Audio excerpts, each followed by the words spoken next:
Hello guys! For today's video, samahan niyo ako magluto ng gulay. Ito po ay ang stir-fry spinach with bean curd sheet o yung tofu skin. Sa mga hindi po nakakakilala ng tofu skin, panoorin niyo po ang buo ng video para makita niyo kung ano itsura niya. So dito, meron po ako dito spinach leaves. Ayan. Hinugasan ko na siyang mabuti. Kailangan po taga natin hugasang mabuti kasi yung pinaka-ugat niya, yung pinaka-bottom niya is merong lupa-lupa. So, kailangan din natin yung putulin. Okay? And then, hinati ko lang siya or pinutol ko lang siya ng mga 1.5 inches ang haba, guys. Dalawa lang kami dito ni Amo, kaya huwag kayong magtataka kung bakit konti lang. Tsaka konti lang taga kami kumain.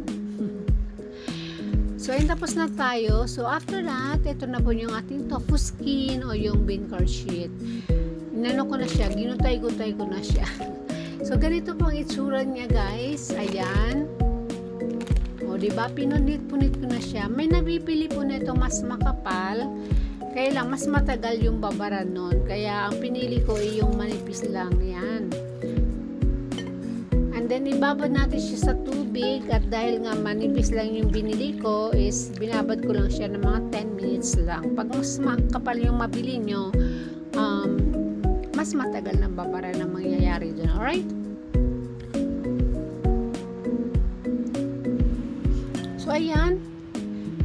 Magigisa na tayo. Mag-umpisa na tayo magluto at yun natin gawin ay siyempre maglagay tayo ng mantika at mag-isa ng bawang.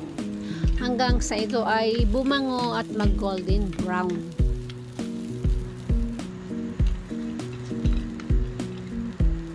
O yan, mabango na siya, guys. Ilagay na natin yung ating spinach leaves. Nabubuyoy na ako. Haluin natin mabuti.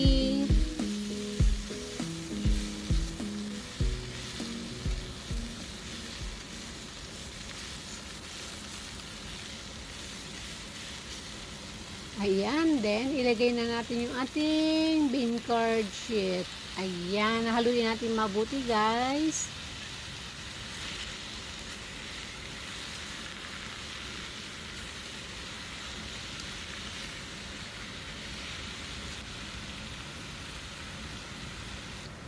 Right after that, lagyan natin ng konting asin para naman may lasa siya. Kontian nyo lang. Para healthy pa rin, huwag tayo masyadong maalat, guys. Kasi sobrang alat, walang magandang naidudulot sa katawan. And then, lagyan natin ng tubig. Huwag niyo lang masyadong palangudin yan kasi saglit lang naman natin lutuin to, guys. Ayan, takpan hanggang sa siya ay maluto.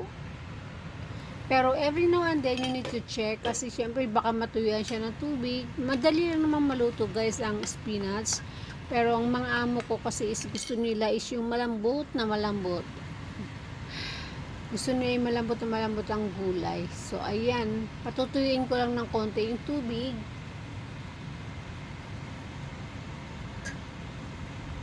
Yung ating pinakasabaw.